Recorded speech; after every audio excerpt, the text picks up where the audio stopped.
Studios. What's up, everybody? I'm back with a new video. This time, it's kind of a change of pace here. So I got this review copy of Blazing Chrome from Arcade Crew and Joy Masher.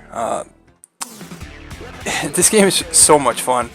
I got it for the Switch, and I have to say that because of my big hands, playing on the Joy-Cons was a struggle, and my Pro Controller just isn't working right now, so I had to use the Joy-Cons for this. So you'll see me die quite a bit, like a little bit too much.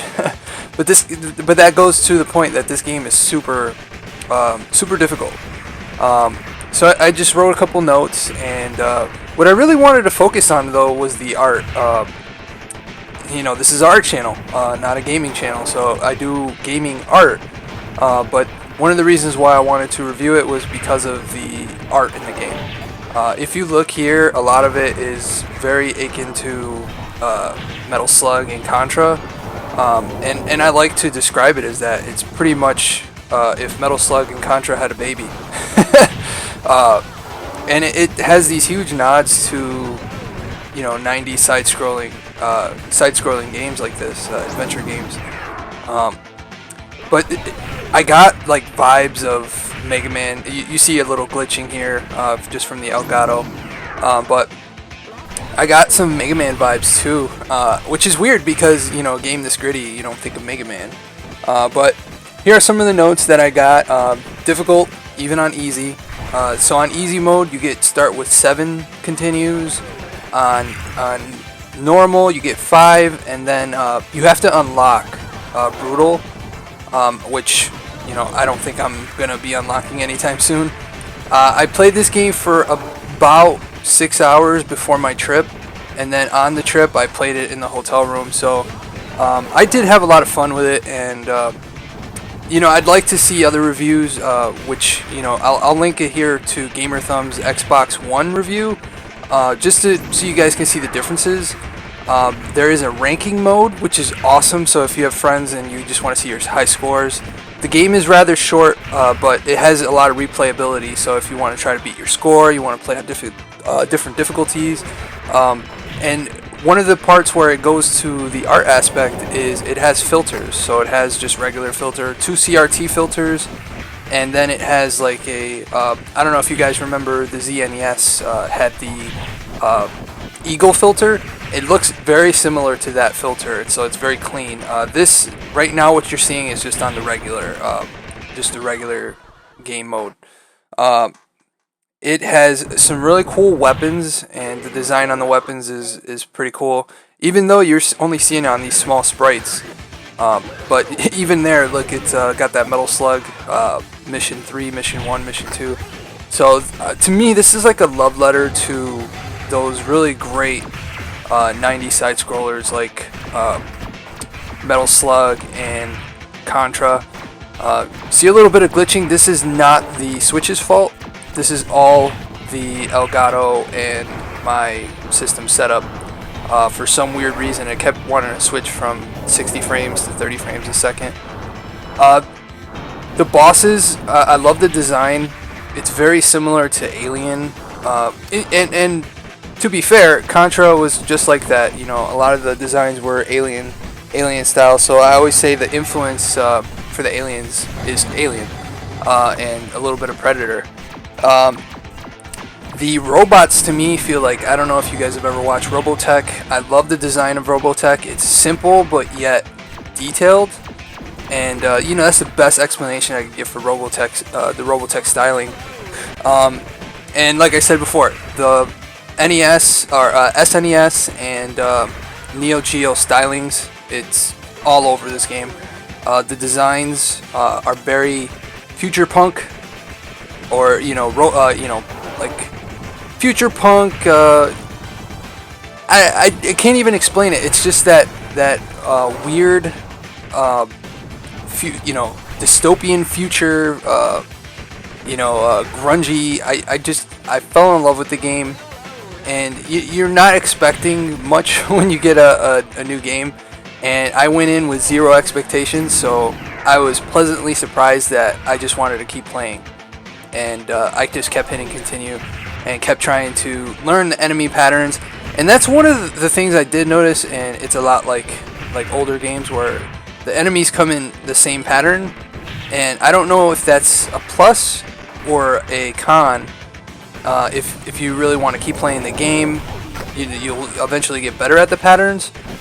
But I like the unpredictability of a game like Assassin's Creed.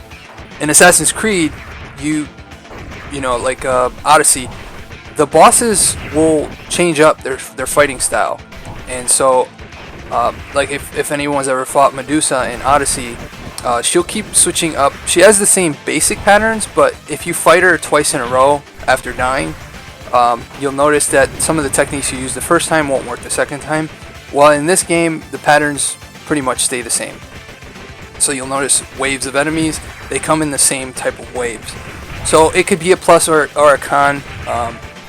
The one-hit death is another con that I noticed, and I know that adds to the difficulty, but some sort of life bar would have been nice. And I know they probably did this because of the design. They want to show all the assets on the screen.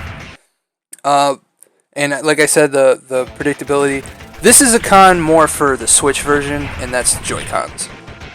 The no dedicated D-pad, using those up arrows, can get really frustrating. And, the clunky controls of the Switch. So I'm not going to knock the game for that. I'm just going to knock Nintendo for making such a horrible controller. Nintendo, don't hate me. And then no story mode. I know these type of games don't really have a story mode, but it would be kind of cool if they implement a story mode down the line. I am a story mode junkie. I love the story, and I would love to know the story behind this. And little bio cards would be cool, but even then, I'd like a story mode. Maybe with cutscenes or something. And I know it's a smaller company, so they probably don't have the resources. I guarantee you there was a writer, so this boss right here is a pain in the butt. It's a spider, but you get a time limit. So, so some of the pros, and there's a lot of pros in this game. The cool power-ups you get. So you see that those 4 bars at the top left. You can actually switch weapons in the middle of a game. And if you die with a certain weapon, as long as you have other weapons in your arsenal, you can switch back to those weapons. The boss designs, this is so cool. This is kind of like, it gives me like Earthbound vibes, The music is awesome, very fast-paced when it needs to be, very futuristic music. I really enjoyed the music in this game. And the game mechanics, the quick play and go mechanics. I just love the fact that you can just have your Switch, turn it off, and then whenever you feel like, maybe trying again at a boss, you can just turn it right back on and just continue. It does offer like not necessarily a save state, but let's say you beat the first map, it'll save that so then you can go back to that map. I know I talked about the ranking mode, so those are a lot of cool pros, and it does give you a tutorial mode, because even though it might look simple, there are some mechanics that you will need in order to fight bosses. If you hold down, and you can actually roll Metroid style, so to avoid certain hits, and that's another problem with the Joy-Con, is I kept rolling when I didn't want to, and when I wanted to roll, I couldn't. So that's another knock at the Joy-Con. And then if you hold the right bumper, right trigger, right bumper, whichever one you want to call it, you can actually stay in place and just move the gun around, which is a benefit if you're in a good spot and you just want to keep attacking enemies without moving forward. So that's pretty much the pros and cons. Obviously another pro is that it's really getting at the nostalgia of people who really enjoy these kind of games. I had a blast with this game. Now here I wanted to show some of the filter options. So this is CRT filter A. which kind of curves the screen at the corners. I really enjoy Doyle, the design of Doyle. He has that mohawk. It's pretty sweet. And so you see here, what I did notice is, and I'm not sure it's because I was playing it on the Elgato, but I noticed there was quite a bit of delay, and you know, maybe it could just be my eyes itself. I am getting older, so I really enjoyed this this CRT filter. If you're into retro games, you might enjoy this filter, especially if you like to stream with certain filters on. Kind of like Classic Gaming Quarterly, when he does his live streams, he shows it on a old school CRT. So this might be kind of cool for that kind of a live stream. I personally think it's cool, but I could never play the game to its entirety like this. It just messes with my eyes too much. Who knows, maybe that's why I was good at games before and just kind of stink now. Alright, so this is CRT-B here. So when I would switch to this, it really makes the screen even more angled. This looks more like a really old school CRT, those real big bubble CRTs. Kind of like those little 13, 16 inch TVs that, you know, if you grew up in the 90s or 80s, this is probably all your parents could afford. You play games on these small screens, and it does really feel that way. But as you can see here, it's just really hard to see. And now to the final extra filter. This was called 5XBR. This is my favorite filter. It really cleans up the lines. It's kind of weird saying that for a new game, but you could tell with the normal filter they were going for, you know, that old school feel. This feels more like a new game. So the lines are cleaner, everything's smoothed out, and you can see the design. And this is the one where, you know, I was able to see all the little details. You can see the rifle on this character here, and I just am in love with that gun. It's very similar to Starship Troopers. I love the gun from Starship Troopers, that rifle. That was one of my favorite things about that movie, actually. The aliens were so vanilla in that movie, so just they look like, you know, future Marines. And if anybody knows me, they know I'm a huge Gears of War fan. And Cogs are the same way. You know, they have that cool futuristic look. So, and speaking of Gears of War, I would love to play a Gears of War in this style. Maybe with that look over mechanic. You know, that just ducking in the corner and then shooting with the rifle. This was actually pretty cool here, where you actually get like you team up with this helicopter, so you can use the helicopter as a railing.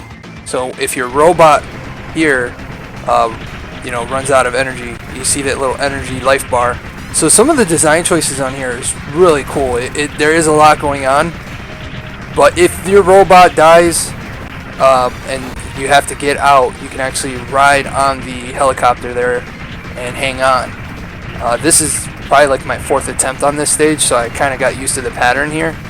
So I just started lighting guys up. And it's nice too, because as long as you keep the robot, you can actually use it for boss fights. And it's a sponge for attacks. There goes your help. And I'm going to be going into a boss fight here.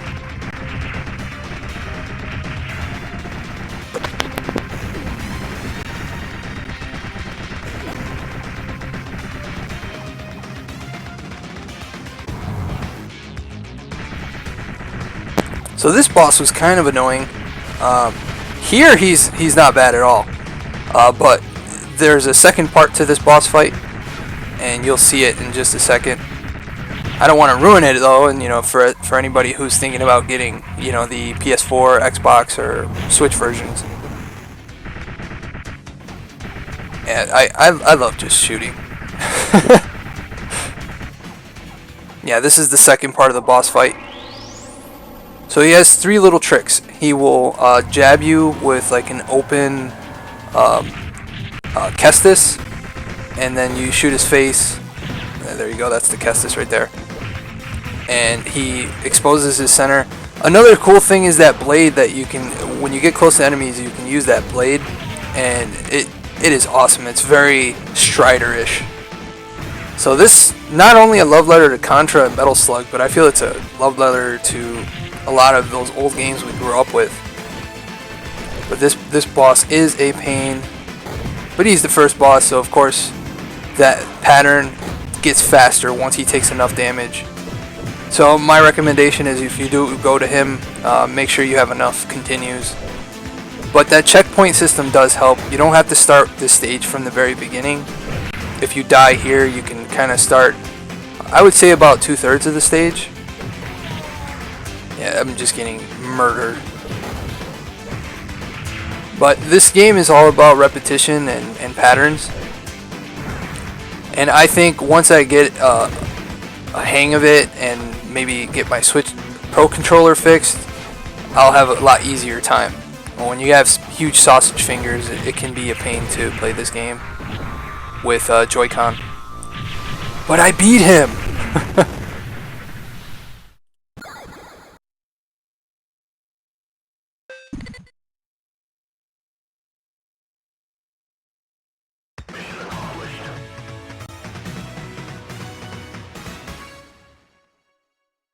So in closing, I just wanted to say thank you to Arcade Crew and Joy Mashers for sending me this game.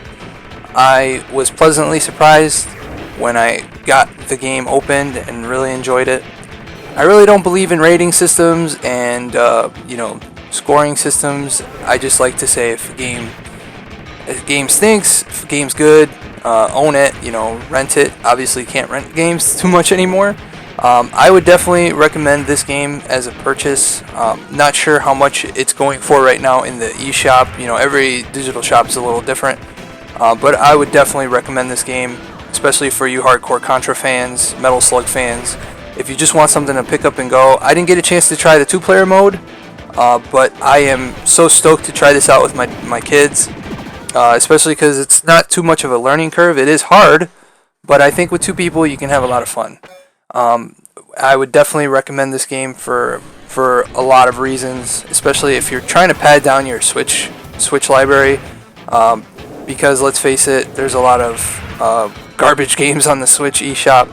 So if you're looking for a good game on the eShop, I would definitely recommend this game. As far as the design goes, I would have to give this game a huge thumbs up for its design, level choice. It's the 90s relived, and the designs are so cool. Even these little bosses here, or these little enemies, I just love that the design choice. These fly larva things, I love them. So definitely couldn't recommend this game enough. Enjoy it with your friends, and again, thank you so much for watching, and don't forget to keep it over 9,000. Take care. Taking me home. Get ready for the next battle.